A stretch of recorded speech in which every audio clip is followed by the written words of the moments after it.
Olha, o ministro do STF, Dias Toffoli, anulou as condenações do ex-presidente da OAS, Léo Pinheiro, nas investigações da Operação Lava Jato. Vamos conversar com a André Anelli, então, em Brasília, para entender melhor essa história. Bem-vindo, Anelli. Fala aí. Obrigado, Evandro. Muito bom dia a você, a Soraya e a todos ligados aqui no Jornal da Manhã da Jovem Pan.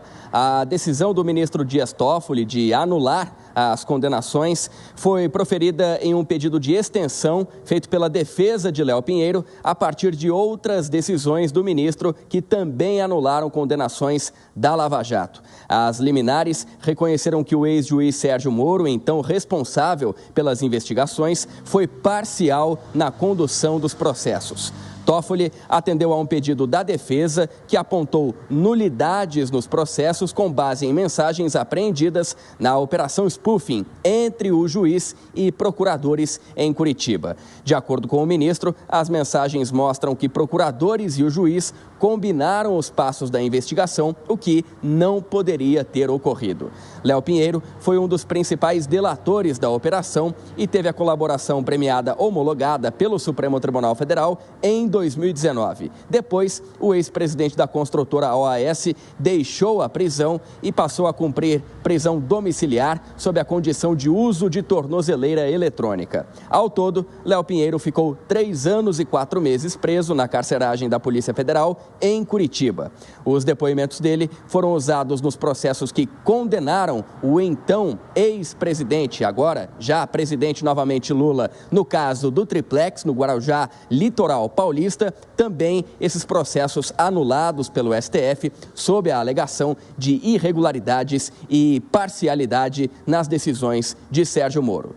Evandro, Soraya. Muito obrigado pelas informações, André Anelli. Eu quero conversar com os nossos comentaristas sobre esse assunto, porque é mais um processo que é revertido pela maneira como foi conduzido e não pelo que aconteceu, né? Por aquilo que foi até admitido por essas empresas que chegaram a pedir desculpas à sociedade pelo envolvimento em esquemas de corrupção. Como explicar isso para essa sociedade, Acácio, que acompanhou dia a dia a Operação Lava Jato e todos os resultados que ela foi trazendo enquanto durou, e agora a reversão de muitos desses casos?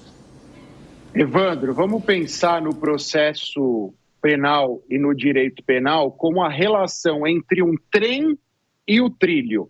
O direito penal, os crimes são o trem, e o processo penal, as regras a serem observadas nessa investigação e neste julgamento, são o trilho.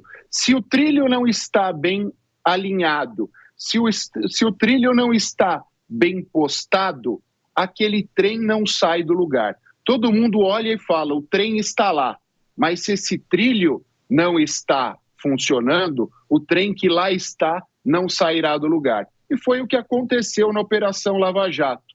Todos, e ninguém discute isso, que o trem estava lá. Mas o trilho a ser seguido, o caminho a ser respeitado, infelizmente não o foi. Foram atropeladas as regras de processo, foram atropeladas as regras de investigação, foram atropelados os papéis de cada um dos atores processuais e hoje nós, infelizmente, estamos colhendo os frutos dessa confusão. Tivessem esses atores respeitado as regras, nós chegaríamos, sim, às condenações, porque a materialidade era evidente. Agora, eu não sei se por vaidade ou por uma necessidade de dar uma resposta rápida à sociedade, eles acabaram atropelando essas regras.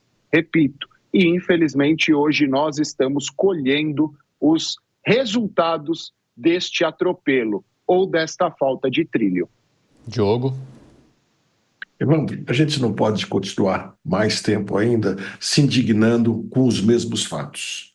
É preciso aprendermos a assimilar as derrotas e seguir em frente, aprender com os erros e buscar novos caminhos para evitar repeti-los e conquistar mais acertos. Fato é que usaram provas que, alguns dizem, foram obtidas de maneira ilegal para fazer essa anulação dos processos. Mas também se diz que quando as provas ilegais vêm para condenar, elas não valem, mas para absolver elas valem.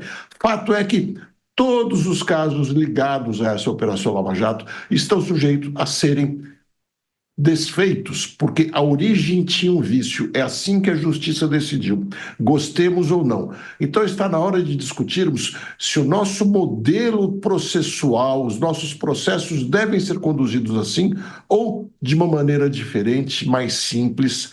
Isso aí é só com um debate sereno, inteligente, que nós vamos resolver. O que não dá é para a gente ficar olhando para o passado e chorando as lágrimas.